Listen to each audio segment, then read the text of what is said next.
Buenas noches.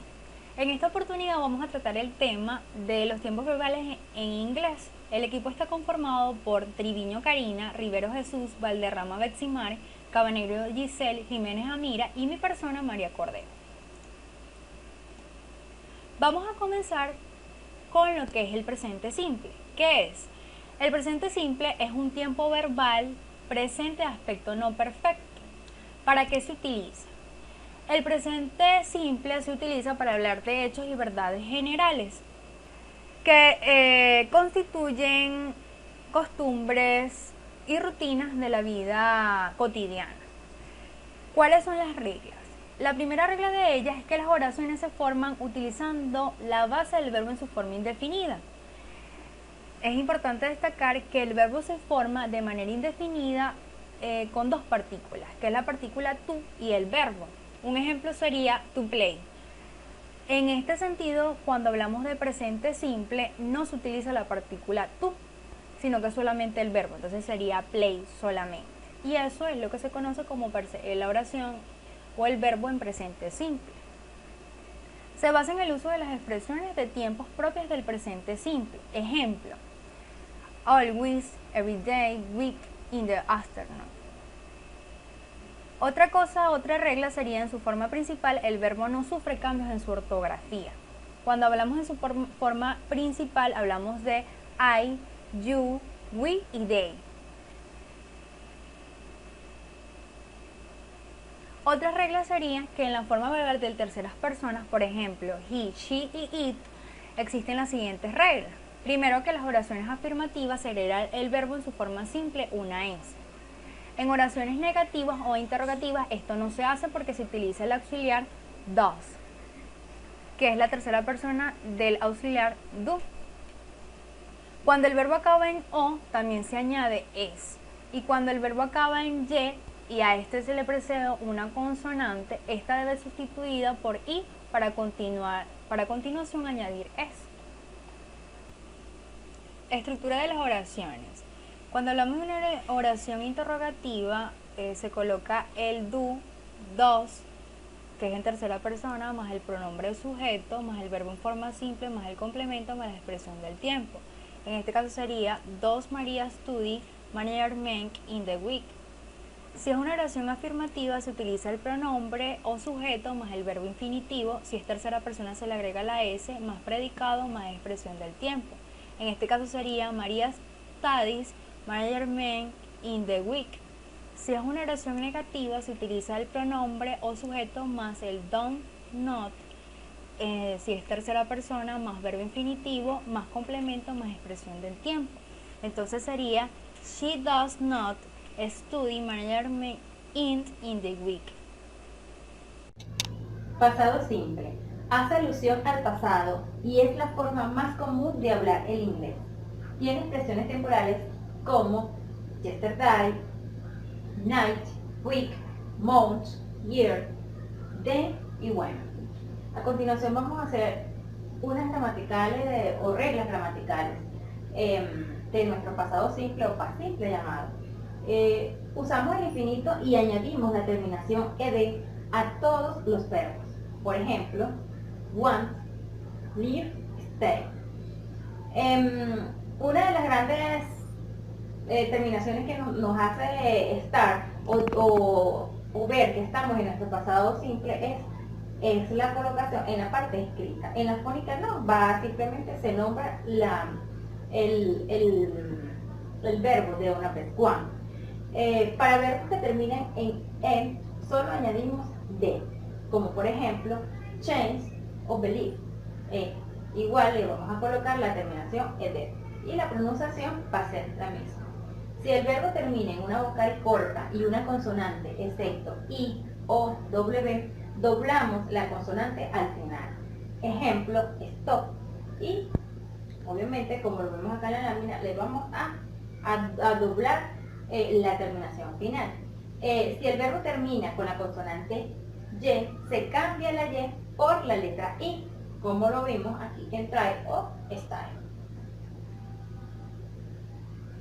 Uno de los usos en la parte afirmativa de las sentencias, podemos decirlo que en la parte afirmativa lo decimos sujeto más verbo en pasado más complemento de predicado.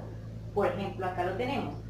Tom stayed at home last night.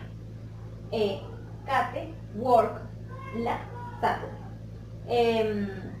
Que nos dice que Kate trabajó el domingo pasado. En la negativo sentence lo tenemos de dos maneras, lo podemos visualizar. Did más not más verbo o did it más verbo. La parte did, esa no nos dice ningún significado, pero lo debemos colocar, ya que esa es lo que la terminación de la parte negativa, eso es lo que a nosotros nos refleja que estamos en una negación en un pasado simple. Por ejemplo, the manager they go to the office yesterday. El jefe, el gerente no fue a la oficina ayer.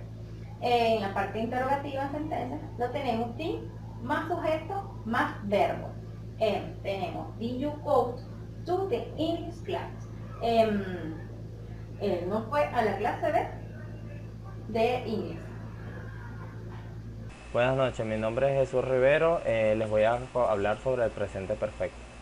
Nos dice que el presente perfecto es un tiempo verbal en el idioma inglés, que narra hechos que ya han ocurrido en un momento específico en el pasado, pero que siguen teniendo una relevancia en el presente.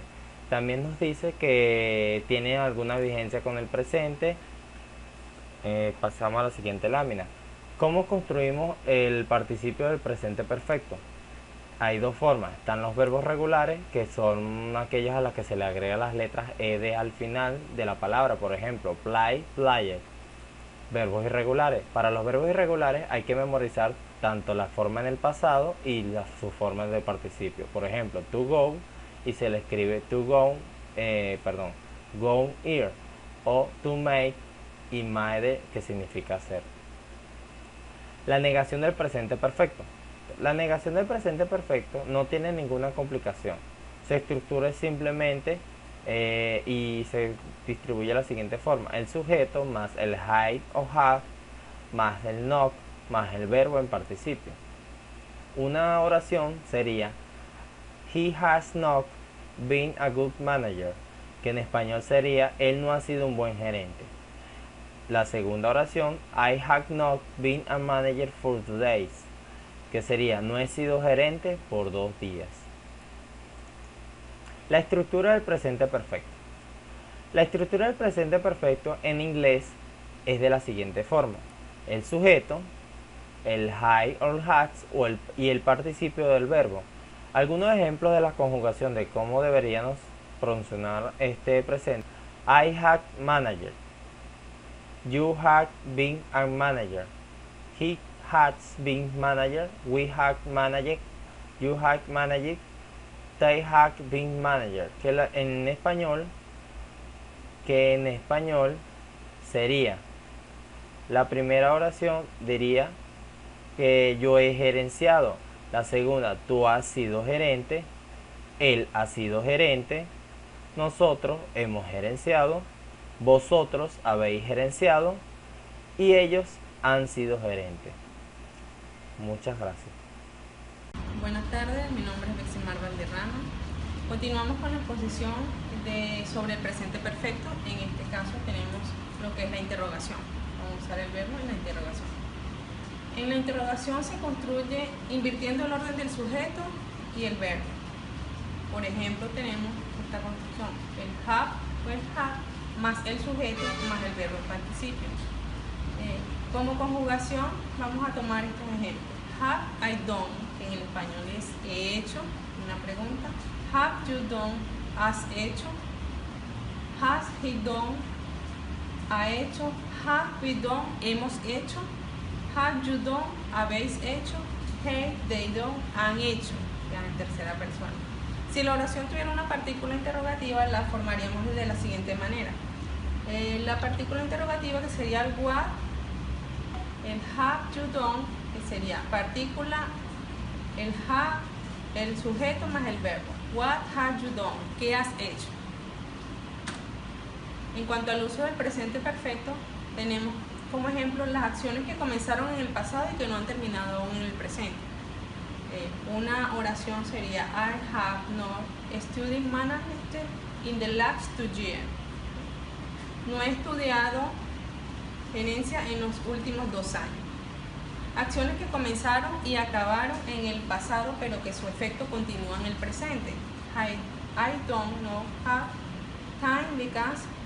Continuando con el presente perfecto. Las partículas usadas. Para el presente perfecto, el use, acabar de, es una acción que acaba de ser terminada. Ejemplo, el we just entered in the office. Nosotros acabamos de entrar a la oficina. Y como una oración afirmativa, en el presente perfecto tenemos already, que significa ya, la acción es ya. I have already been appointed manager. Ya he sido nombrado gerente. Buenas noches, mi nombre es Giselle Cabanero, soy estudiante de la maestría en gerencia pública. En esta ocasión les voy a hablar sobre el pasado perfecto en inglés. Se utiliza para referirnos a cosas que habían tenido lugar en el pasado antes de que ocurriera alguna cosa. Estas oraciones se formulan al igual que en el método castellano. El sujeto más el verbo, que va a ser la conversión, que es el have, más el complemento de la oración. El pasado del verbo haber es una función auxiliar que se utiliza el have. Este sujeto suele ir acompañado del pasado simple para indicar algo que había sucedido antes de que otra cosa tuviera lugar. Por ejemplo, cuando hablamos de pasado perfecto en oraciones afirmativas, se estructuran de la siguiente forma: el sujeto más el have más el complemento de la oración. Ejemplo, he had studied for English activity. Él estudiaba para la actividad de inglés. O bien, I had working in the English activity. Yo estudié para la actividad de inglés. Cuando convertimos estas oraciones a oraciones negativas del pasado perfecto, se estructuran de la siguiente forma: el sujeto más el had más el not para darle la negación a la oración y el complemento. Ejemplo, it had not studied for English activity. Él no estudió para la actividad de inglés. O bien, I am have not working in this English activity. Yo no estudié para la actividad de inglés. Hay que tomar en cuenta que el verbo had o el complemento have, hay que pronunciarlo no con la acentuación en la H, sino de forma had con J, y al final hacer una acentuación en la letra D. Gracias. Futuro simple. Es el tiempo verbal que se utiliza para describir acciones que se van a desarrollar en el futuro, sin necesidad de describir en qué momento van a ocurrir estos hechos. Hay muchas maneras de expresar esta forma del futuro, pero vamos a explicar dos que son las que usualmente se utilizan. Por ejemplo, como es la expresión del will y el going to. La expresión del will. ¿Cómo utilizamos la expresión will de una manera afirmativa, en las oraciones afirmativas? Sería el sujeto más will más verbo principal. Por ejemplo, I will do the English exposition tomorrow. Haré la exposición de inglés mañana.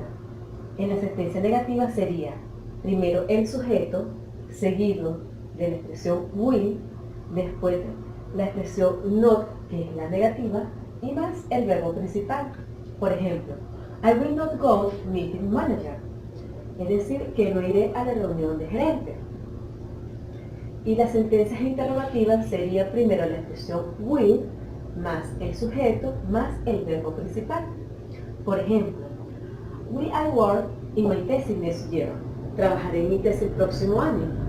De esta manera se utiliza en las sentencias afirmativas, negativas y de manera interrogante el uso de la expresión will para expresar acciones que se van a desarrollar en el futuro. Ahora vamos a ver cómo sería con la expresión going to. En las sentencias afirmativas sería el sujeto más el verbo auxiliar to be más going to más el verbo principal. Por ejemplo, I am going to study tonight, que quiere decir que estudiaré esta noche. En la sentencia negativa sería el sujeto más el verbo auxiliar to be más la expresión not más going to más el verbo principal.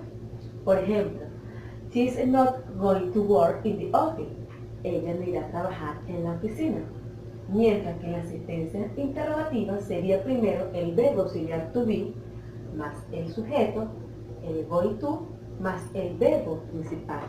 Por ejemplo, are they going to manager office?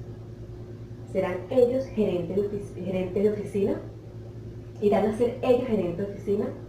Entonces, de esta manera se conjuga, se usa la expresión del futuro, el going to, en las sentencias afirmativas, negativas e interrogativas.